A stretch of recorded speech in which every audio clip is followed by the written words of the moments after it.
Hello, team players! It's time for that Sorcerer build I talked about in my last video. Let's dive in. For our attributes, obviously our most important is going to be Charisma, because we do want our spell attack and DC to be as high as possible. The second most important is going to be Dexterity. We need that high AC since our defenses are rather low. And finally, the last one is going to depend on what you value more. If you want hit points, go with Constitution. If you don't want to be controlled or frightened or anything like that, go with Wisdom. Either one is going to help your defenses, but your AC is going to be most important here. For skills, Intimidation is going to be the most important skill here, as our Bloodline will help us with that. In addition, you may want to put points into Stealth as well, since our dex will be high. Also, if you choose Wisdom as your third highest stat, then Medicine might be effective. You can also take Nature and Religion to help with Recall Knowledge. And if you put points into Diplomacy, you can take Bon Mot, which is a big deal in this build. But, other than Intimidation and Stealth, you can pick what you want here. Now, let's talk Bloodline. For our Bloodline, we're going to be taking the Elemental Bloodline. There's two things we want to do in this build. The first is difficult terrain. The second is debuffing enemies with status penalties. Primal List will give us access to both of those very easily. And for our Elemental Influence, we're going to be going with Wood. There's a few reasons for this. First, Wood gives us quite a few spells that will help us with difficult terrain. Tangle Vine, Wall of Thorns, and Tangling Creepers are all going to help us trap enemies with our Barbarian. And remember that my Magus from my last build, the Arcane Tailor, has Reach. And the Wall of Thorns actually doesn't block any sight. It just creates difficult terrain in the space the wall is in. Which means if you took Attack of Opportunity as a feat for our Raging Spider Barbarian, then if they want to get to the Magus, they have to go through that difficult terrain. And that means no stepping. Which of course will trigger the Barbarian's Reactive Strike. As for debuffs, our Barbarian isn't always going to hit with his webs. So, lowering speed here is going to be important, which is where our Bloodline spells come in. And remember, even if the spell we cast from our Bloodline doesn't do any damage, we can do a little bit of damage with our Blood Magic effects. And every bit of damage does help. In addition, if we cast a spell from our Bloodline on ourselves, +2 to Intimidation, which is why Intimidation is so important in this build. For our first feat at level 2, we're going to be taking Propelling Sorcery. This gives us another Blood Magic effect. So every time we cast a spell we got from our Bloodline, we can either step 5 feet, or we can push another creature 5 feet. This effectively allows anyone to take a 5-foot step on our turn, or we can use it to push enemies into the spaces we want them to be in.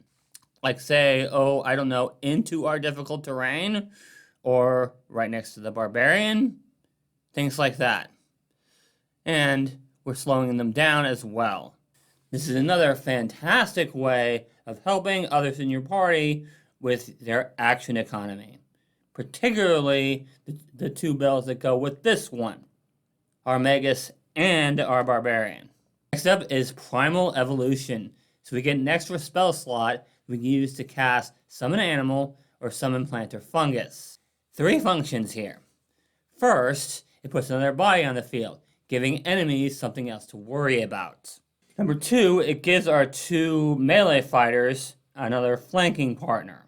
And number 3, especially plants and fungi, have ways of inflicting status penalties on enemies for when ours don't work. Plus, they can protect us if things go really bad. For level 6, I went with Advanced Bloodline. We already have the Elemental Toss focus spell, allowing us to basically throw wood at our opponent, but this will give us the Elemental Motion focus spell, so we can gain a climb speed equal to our speed. This effectively means that we can climb up a tree or something and essentially just fire off spells. So unless the opponent is good at climbing or has a fly speed, they're not getting to us, and we can just fire off spells all day long.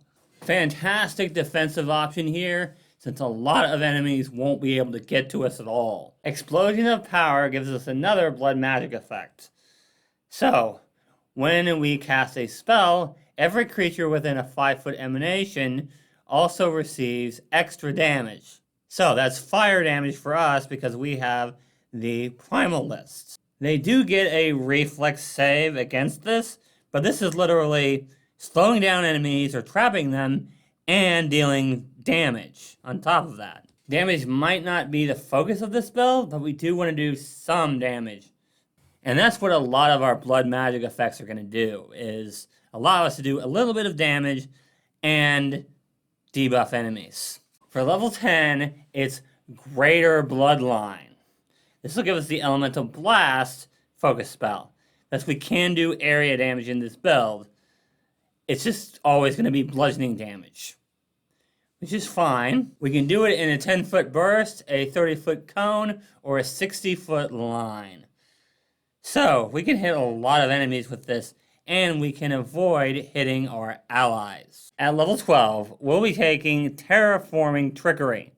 So, we can turn difficult terrain on and off around us in a 5-foot emanation, basically. So, if difficult terrain is giving our allies trouble, we can get rid of it. And if enemies are getting a little too close to us, boom, it's on. And remember, we are slowing enemies down in addition to this. Which means if we choose to turn that difficult terrain on, it's going to take them at least a couple actions to get to us, assuming we use it at the right time. Quickened Spell is pretty much a no-brainer here, because a lot of difficult terrain spells take 3 actions to cast. So this says, nope, 2 actions. Now we can move or do whatever, intimidate. There's all sorts of things we can do with that 3rd action.